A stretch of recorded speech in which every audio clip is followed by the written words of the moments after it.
Khwab, which means dream. You're listening to London's radio station, BBC Radio London. Nikki Beatty. It is Nikki Beatty in for Sunny and Shay this evening, and we are going to talk all things sartorial now. Fashion and fashion parade bride and luxury pret. Joining me in the studio now, I have two guests. One is Sadia Siddiqui. Good evening to you, Sadia. Good evening, Nikki. It's a pleasure to be here. Well, thank you for coming in for a start. And also Maria Butt, who is part of the parade that we are talking about. So Maria, first of all, a designer? That's right. And where do you actually come from? Where do you hail from? I hail from Lahore. I have one of the first fashion houses. I own the fashion house of Pakistan. We today have 30 stores in Pakistan, and it's been 18 long years. But we're one of the biggest brand names in the country now. Which is phenomenal, isn't it? And yes. You are known not just in Pakistan, but throughout all the United Arab Emirates, in the Middle East. That's People right. here in London clamour for your clothing and for your collections. Right. Yeah. That's phenomenal. So let's talk about the event, which is tomorrow, isn't it? Yes, it is. So tell me more about it, Sadia. What exactly are we doing?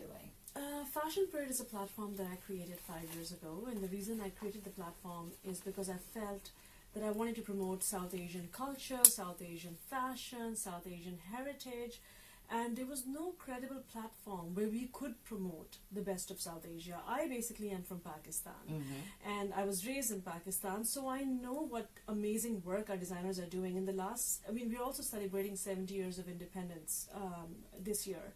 And over the last decades, the one industry in Pakistan that has continued to progress, do well, evolve, is our amazing fashion industry. Oh, wow. Now, I bet people listening didn't have a clue about that. Hold that thought for a minute. We're going to take the travel. By the way, if you've got praise, love, comments, or anything to say to either of my guests, do feel free to pick up the phone. Sadia and Maria in the studio with me until we hand over to Dotton at 2 minutes to 8 o'clock. Right now, the time is 7:45, and Fiona McKinnon has your latest travel. It's just really quick fashion, and I have just learnt via one of my guests, Sadia Siddiqui, that actually Pakistan's fashion industry is the industry that is growing. It's sustained the amount of money. Well, that's pretty impressive, isn't it? I think it's absolutely amazing, but I think the kudos goes to our designers, because our designers are entrepreneurs. They have built businesses. They have built these platforms. It's not just their creativity, it's also their business acumen, because of which they are where they are. And I'm so proud to have Maria on our platform, because the brand Maria B is commercially the most successful brand in Pakistan. So, Maria, when Yes. you started your brand, had you always been interested in fashion? Did you realise there was a market for the kind of clothes that you had? Tell us how it all started. Well, when I started, I knew one thing. I did just not want to do couture only, because at that time there were only studios, there were a few designers, they worked at home. What I wanted to do was ready to wear. From day one, it was my passion. And I read this book called The Death of Fashion by this journalist, and what it described was the future of fashion lay in ready to wear and focusing on the middle class. So I came up with the first Smart, that is entrepreneurial. Absolutely. So I focused on that, affordable fashion for the modern working woman of Pakistan. Started with one store, 10 employees. Now we have over 2,000 employees, and we have 30 stores and 12 brands under the umbrella of Maria B. So what are the kind of clothes that you're selling? Not just salwar kameez and things that we would associate with a Pakistani sense of dress. What else are you selling? Well, or we making? do women's wear in terms of, we do cottons, day wears. We do kids wear. We do evening wear. We do bridal wear, couture. We do fabrics, which is lawn, which gets exported all over the world. We do one more, which is embroidered evening wear fabrics. So it's like 11 brands of different items that we produce ourselves. And in terms of the way people have moved in the fashion world, the knowledge that people have about what they want to wear, the rise of things like Instagram and becoming an idea, that must have really helped you in Pakistan. Absolutely. With social media, Maria B as a company, we have 1.6 million followers on Facebook, and we have around 100,000 fans on Insta. And Snapchat is the new thing, the new generation, which I don't understand personally, but it's amazing. Well, all I know about Snapchat is that you can put bunny ears and a silly nose on and like move your head around. I mean, that's not going to sell fashion. The kids love it for some reason. But in any case, that has revolutionized actually fashion for us in Pakistan. That's what I thought. Because we have direct access to our customer base. We sell everything that we make. It's online within a few hours, and we're making online sales on the product that we are developing. So it's fantastic. So do you do what, you know, here when there's been, say, the Oscars or the Golden Globes or the BAFTAs, those red carpet outfits are then in high streets before you know it. Yes. Does a similar thing happen when, say, a Bollywood star or a Lollywood star goes out and they're seen in something? Do you then produce what they've been wearing? Is there a demand to emulate certain people? Actually, our fashion industry is the biggest stars of Pakistan. Right. What we So your do, models must be stars then. our models, our designers, that is what, in fact, we're working with TV stars more than, because our TV is bigger than our silver Pakistani screen. dramas. That's right. They're bigger than anything else. So we actually have a brand ambassador who's the biggest TV star right now for Maria B. So that trickles down to the masses, but not necessarily the film. Films aren't as big in Pakistan.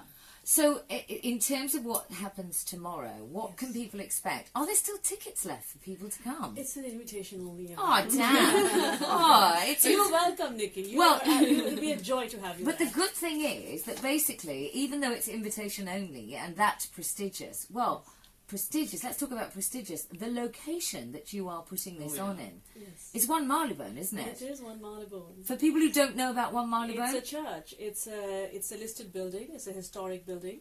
And I thought to myself, it's our first bride that we are doing. I usually do Fashion Parade Pret. And after 4 years, we decided, you know, it's time we actually step our foot into the bridal couture market. And I thought, what better place to showcase our brides but a church where they get married. How beautiful. So, and the church is absolutely stunning. And we thought that it would be very befitting to actually do it in a church. And so your models are UK models who fit your clothes? Have you brought people in from Pakistan? No. We have models, most of them, some of them are Brazilian, some of them are of Asian ethnicity, and some are from here, from London. How well does a Brazilian model fling a dupatta? You'd be surprised. Really, really well. Actually, you know, their colouring is very much our colouring. Absolutely. And sometimes you can't tell them apart. Very true. You know, from a Brazilian model from a Pakistani model. So, what's the aim of an event like tomorrow? What is Fashion Parade actually? Fashion Parade Bride? What are you intending to do? I want. It was always my dream when I envisioned Fashion Parade that I want mainstream to actually see Pakistani fashion. You know, unfortunately, Pakistan sometimes comes in the media for all the wrong reasons, and we have so many right reasons to be in the media, but we don't get that kind of attention. Yeah. And I created this platform so the mainstream can see what amazing talent comes out of Pakistan, and you know, the craftsmanship of what, you know, the embroidery, the workmanship on our clothes is beautiful, but I just don't feel we get that kind of media attention. And I'm quite excited. We have a lot of press coming tomorrow. We have editors of mainstream magazines and newspapers in attendance. Oh, excellent. And that's what I want. You know, Pakistan already is aware of our designers. Pakistan has the privilege to witness what our designers create. But people here don't get to see that. And the whole idea of doing it is in London is so that we can get mainstream to see how amazing our fashion designers are, and in the long run maybe have some kind of synergy where they can work together. And so when we see is swarming with Pakistanis, so it's great. We love Harrods, we love Selfridges, so it is, and plus the food is like it is back home most of the time. where do you go for good Pakistani khana in London then? Pakistani, actually, there's such a fusion of so many elements within London that we enjoy. Do you have a favourite restaurant in London? Well, my favorite is Nobu, but Ah! but yeah, anything on Edgware Road is great. There's fusion restaurants which are great. Chinese restaurants. I do a lot of Wagamama. I mean, all sorts. So we. But I love the fact that you come here and you eat Japanese food. I That just love shows how Japanese food. international this city is. Absolutely. So I do we too. all love London, and the fact that this is happening in London is very exciting for us. Well, I wish you all the best for tomorrow. May you go from strength to strength. Thank you. 30 stores already. I mean, we need to get you on a business podcast, don't we? We know we really do. How can people find out more about what you're doing? Do you have Twitter that we can Yes. follow? We're definitely following you on Snapchat, Maria. Excellent. Everything is going to be on our social media, which is #Mustang Productions, #Fashion Parade London, and our Facebook page. So our social media manager, who is here with us in the studio, is going to be uploading everything, including this interview, so that people can see what's happening tomorrow. Unfortunately, we can't. It's a small event, but we'd like to, through social media, reach out to the thousands and millions of people out there. Well, thank you, both of you, Sadia Siddiqui and Maria B. But thank you for coming into BBC Radio London. Thank you. Pleasure's ours.